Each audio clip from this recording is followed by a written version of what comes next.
Miss Kraft is Daft, Chapter 12, The Return of Mr. Granite. Okay, so where were we? Oh yeah, I was sawing Andrea in half while she was screaming and begging for me to stop. That's when, guess who walked into the room? Mr. Klutz. And he was madder than I had ever seen him. I thought his eyes were going to pop out of his head like in the cartoons. AJ, he shouted, grabbing the saw out of my hand. What are you doing? Nothing, I replied. If you get caught doing something really bad and somebody asks you what you're doing, always say nothing, even if you have a giant saw in your hand and you're about to saw someone in half. That's the first rule of being a kid. Sawing students in half is not acceptable behavior in school, yelled Mr. Klutz. That's it. I warned you several times, AJ. You're suspended for the rest of your life. What? I didn't do anything, I shouted. Miss Kraft, tell him. This was all your idea. That's when the most amazing thing in the history of the world happened. Miss Kraft snapped her fingers. Well, that's not the amazing part, because everybody can snap their fingers. The amazing part is that when Miss Kraft snapped her fingers, a big puff of smoke appeared where Mr. Klutz was standing. And when the smoke cleared, Mr. Klutz was gone. Zap, just like that. We got to see it live and in person. You should have been there.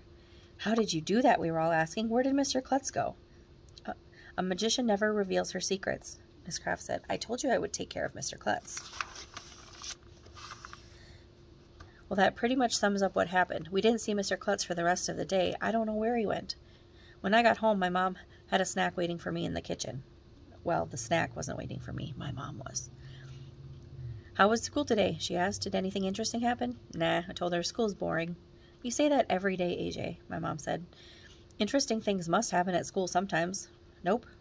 Well, I wasn't going to tell her that Mr. Granite almost died, or that I tied up Miss Kraft, or that I sawed Andrea in half, or that Mr. Klutz suspended me and disappeared in a puff of smoke.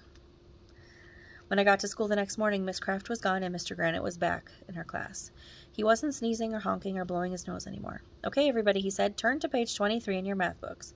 I've been waiting all year to do this lesson, and today we're finally going to do it. Mr. Granite, I said, we did page 23 yesterday. Nice try, AJ, said Mr. Granite. I know you're just trying to get out of doing math, like always.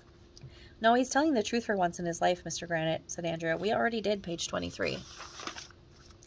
Yeah, everybody said. Is that so? Said Mr. Granite. Well, if you kids think you're so smart, what's 11 times 11? 121, we all shouted. What? Said Mr. Granite. How did you know that? Mr. Bongo taught us, said Ryan. He's a sock puppet. That's when Mr. Granite did the weirdest thing in the history of the world. He went over to the window, opened it, and jumped out. Maybe Mr. Granite will come back to class someday, and maybe we'll find out where Mr. Klutz went. Maybe people will stop blowing their noses into garbage cans. Maybe we'll get to bungee jump in the all-purpose room. Maybe Miss Kraft will stop running into doors, juggling brains and pulling handkerchiefs out of her nose. Maybe Mr. Bongo will become a real teacher. Maybe I'll throw my nostrils under the table. Maybe our real sub will escape from the lion's cage at the circus. Maybe we'll do another book drop. Maybe I'll get another chance to saw Andrea in half. Maybe I'll be able to talk my parents into letting me go to clown college, but it won't be easy.